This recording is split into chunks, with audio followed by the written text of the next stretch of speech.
Seguimos en la mira, como les anunciábamos, con el director del Instituto de Relaciones Laborales de la UCUDAL, Juan Manuel Rodríguez. Juan Manuel, muchas gracias por estar. No, gracias a ustedes por la invitación. Bueno, vamos a hablar del mundo del trabajo. Un dato que me pasaba el profesor Guillermo Fossati, un informe presentado en 2016 por el Foro Económico Mundial, referido al futuro del trabajo, estima que alrededor de un 65% de los niños que ingresan en la educación primaria hoy tienen alta chance de trabajar en el futuro en trabajos que todavía no existen, ¿no? Antes de entrar en informe de Davos. Vamos a con Fede, que nos va a tirar algunos datos, ¿te parece? Dale. Bueno, vamos a analizar un poco cuál es el estado de situación del mercado laboral y algunas perspectivas, algunos desafíos para el mediano y largo plazo.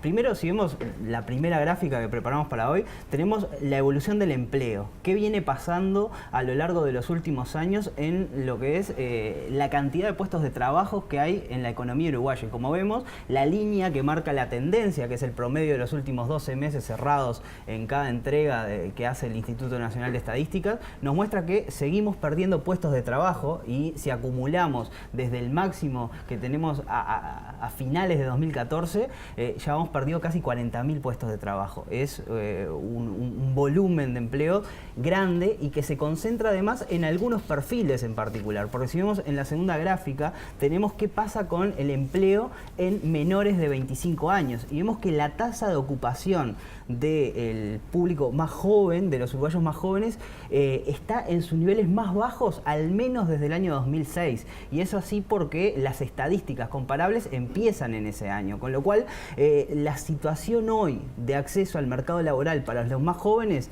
es la peor desde que comenzaba el ciclo de bonanza de la economía uruguaya. Es decir, pasaron años donde la economía creció y hoy se encuentra en niveles de actividad mucho mayores, y sin embargo las condiciones de acceso de los jóvenes son peores que las que tenían en el año 2006. Y hay varios aspectos a analizar sobre esto, y ya lo hemos visto en otras columnas que hicimos en este espacio, aspectos vinculados con la situación en la cual la economía crece en sectores que son menos intensivos en mano de obra y todavía están en caída, sectores como la construcción y alguna parte de la industria que son más intensivos en contratación de personal. Hay factores de competitividad que llevan a los empresarios a ser un poco más cautos a la hora de contratar, y otros factores más estructurales, y algunos tienen que ver con el avance tecnológico que comentaba Gabriel más temprano, automatización, robotización, que de a poco entran en la economía uruguaya, y las perspectivas son que en el mediano y largo plazo tengan un impacto fuerte sobre el mercado laboral. Vamos a ver algunos números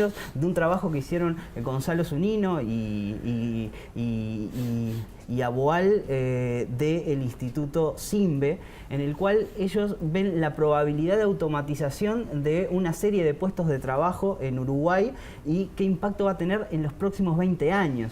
Ellos calculan que 2 de cada 3 puestos de trabajo de Uruguay hoy en día, son factibles de ser automatizados en los próximos 20 años. Y si vemos por sectores, el agro es el principal con una tasa de 82%, es decir, 82% de los puestos de trabajo del agro son factibles de ser automatizados. Esto no quiere decir que vamos a tener un desempleo tecnológico tan grande en el mediano y largo plazo, sino que esto puede ser compensado con algunos puestos adicionales que se creen. Me preocupa el último que dice comunicaciones. Bueno, una de las cuestiones que ellos encuentran un robot acá es que le diga, a ver, Arturito, ninguno de los grandes sectores de actividad tiene una probabilidad menor al 50% de automatización, con lo cual es un fenómeno generalizado y que afecta además a los más jóvenes y también a los menos capacitados, porque si vemos la última gráfica que preparamos, ese mismo cálculo está hecho en base a los años de formación, digamos, o el máximo de formación adquirida por cada uno de los trabajadores actuales. Y vemos que cuando hay solo primaria completa, la probabilidad es de un 74%, cuando vamos a universidad completa es de 29%, y la probabilidad empleabilidad va bajando conforme aumenta el nivel educativo. Con lo cual, bueno, es un problema que interpela y que nos trae como de costumbre hacia la educación como el principal elemento que puede llevar a que este problema que está instalado no solo en Uruguay no se convierta en un dilema mayúsculo en los próximos 20 años. Están buenísimos los números, Fede, que tiraste. ¿Se va a convertir en un problema mayúsculo, Juan Manuel? Yo creo que sí, que es un problema grande. Me gustaría decir que acerca de la cuantificación del impacto en el empleo de la introducción de nuevas tecnologías existe una muy fuerte polémica a nivel mundial. Los trabajos que se hicieron en el Uruguay, que básicamente es un primer trabajo de la UEM, que lo hizo luego, Mullo, exactamente, sí, luego hubo un trabajo del Banco Mundial, que lo hicieron Apela y otra persona más. Un trabajo que, bueno, este trabajo que apareció publicado en una publicación del BID que salió en este año, y luego otro que acaba de la semana pasada, publicó la OPP, el equipo de prospectiva, que está Isabela, Lucía Pitaluga, un grupo de gente. ¿Cuál es la polémica, Juan Manuel? ¿Que sí que es polémico? Bueno, justamente, estos 4 trabajos toman una de las corrientes, que yo diría que se apoya metodológicamente en el trabajo de Frey Osborne, 2 académicos de Oxford, que hicieron un trabajo en el año 2013, en donde a partir de, por contar cifras, empecé a estar en Inglaterra, estudiaron en Estados Unidos, y le dio que la potencialidad de pérdida de puestos de trabajo era del 47%, cifras que más o menos andan por ahí. Luego esta metodología se aplicó a una cantidad de países de Europa y todas dieron parecidas, entre 40 y tanto y 60 y tanto. En el 2016, la OCDE creó otro equipo de trabajo en donde estaban ARNS y 3 académicos más, que modificaron la metodología, que no la aplicaban a categorías sino a tareas. No sé si puedo explicar un poco, es medio complejo, pero digamos, para decirlo sencillo, dentro de una categoría hay una tarea que es rutinaria y otras tareas que no son rutinarias. Lo que se puede sustituir, si uno lo aplica a la categoría, lo aplica a todo. Si lo aplica a la tarea, lo aplica, supongamos, a la mitad de la gente de la categoría, pero las otras 2 no, porque no son, al no ser rutinarias, no son codificables, claro. No se le pueden introducir a una computadora y tampoco darle la orden a un robot. Con lo cual, lo rutinario es relevante porque eso es lo que es codificable por información o por algoritmos. Entonces, esta metodología de ARNS da cifras claramente diferentes. En vez de cifras del 40-50%, da cifras del 9% para los países de la OCDE. Que van entre 12 y 6. 12 de Austria, 6 de Corea, pero en un promedio general de 9. ¿Y eso baja por qué? Porque las tareas no son codificables. Porque se enfocan, el estudio va enfocado, está más focalizado. Exactamente. O sea, y ahí lo que surge es que lo que dentro de los trabajos que están en riesgo, hay algunos que están más en riesgo que otros. Hay unos que por ahora, de acuerdo al desarrollo de la inteligencia artificial, no están en riesgo. Ajá. Lo cual no quiere decir que estén dentro de un año. Está claro. Pero hoy no están, porque no son codificables. Ahora, Juan Manuel, estamos en un proceso de desarrollo de la inteligencia artificial, sí, ¿no? Está claro. Eso también. Claro. Ahora, de todas maneras, uno podría pensar, una cosa son los países de la OCDE, ¿no? Desde el punto de vista, digamos, de la relación entre tareas rutinarias y tareas creativas, y capaz que nosotros, los países periféricos, como se decía antes, tenemos mucho más tareas rutinarias y capaz que potencialmente podemos estar mucho más afectados por el cambio tecnológico. ¿Eso está en discusión, no? El problema es que en esto no hay mucha información. Y los países que tienen sistemas generales de categorías tienen más detalles de los que tenemos nosotros.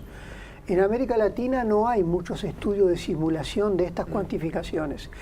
Y las que se hacen no se hacen por tareas, sino por categorías. Pero porque no hay información de la tarea.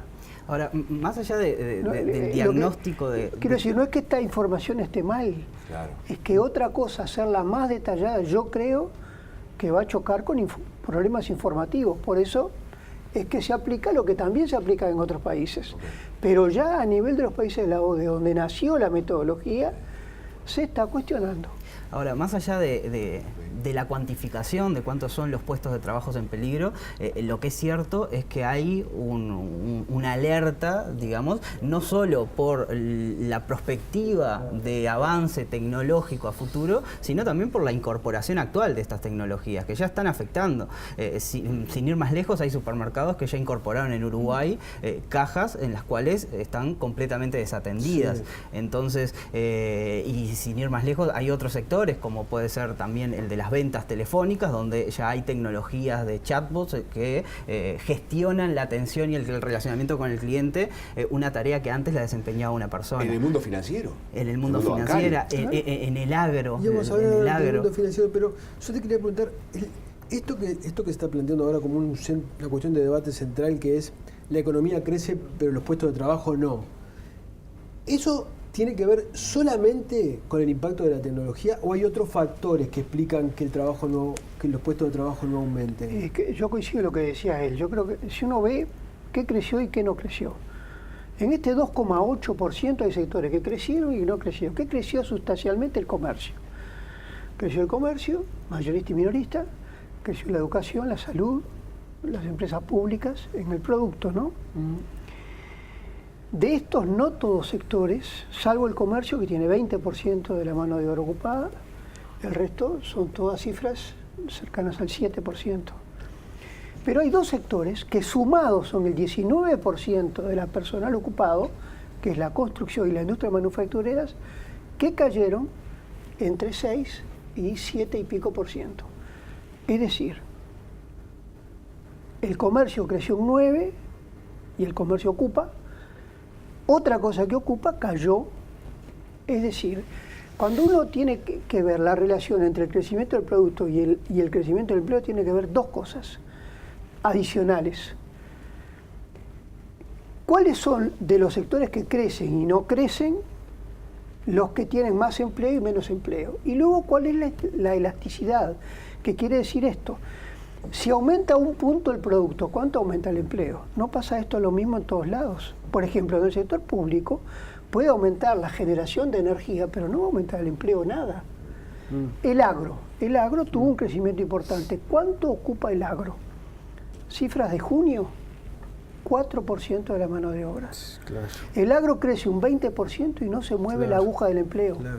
Ahora, pero esto explica por completo el fenómeno, porque no. En algunos sectores, por ejemplo, dentro de la industria, cuando uno abre la industria, ve sectores que en los últimos tiempos muestran una cierta recuperación, como la industria alimentaria, pero sin embargo no crecen, no generan empleo. Hay como cierto rezago a la hora de tomar esas decisiones. Yo creo que ahí hay, primero, existen dudas en cuanto a si esta es una tendencia que se consolida. Y todos sabemos que el mercado de trabajo funciona después del dinamismo de la economía. Yo creo que todavía existen dudas, pero admitamos que yo también considero que debería haber habido un poco más de aumento del empleo. Con lo cual es probable que lo que esté influyendo sea ese pequeño cambio técnico que uno no lo nota demasiado, pero que se está existiendo y que el trabajo que lo menciona más claramente es el del Banco Mundial, que dice que en Uruguay está habiendo un pequeño cambio técnico que se ve en las categorías, en el grado de formación de las categorías. Entendámonos que hay categorías de educación terciaria que van a ser sustituidas. Contadores, abogados, escribanos, el trabajo de los médicos, vamos a ver cómo va a quedar. Digamos, ya existe Watson, ¿no? Va a ser sustituido el abogado, ¿no? Impresionante, ¿no? Pero lo que pasa es, ¿por qué digo que está sustituido? Porque la potencial sustituibilidad tiene que ver de la aplicación de una información abundante en reglas uniformes. Si la regla es uniforme y la aplicación de la ley es uniforme, cambia una ley, cambia la información, pero siempre la podés incluir. Entonces, razonablemente es una actividad codificable por algoritmos. Es igual que las inversiones financieras. Van a haber algoritmos para determinar cuáles son las inversiones financieras más rentables. Como hoy existe programas y plataformas que te dicen en el día que quieras viajar y a la hora que quieras volver, cuál es de la lista de miles de ofertas de viajes que hay, cuál es la más barata. Antes eso se hacía individualmente por las que conocías. Hoy te lo dice una plataforma. Seguimos hablando de esto, nos vamos a una tanda y ya volvemos.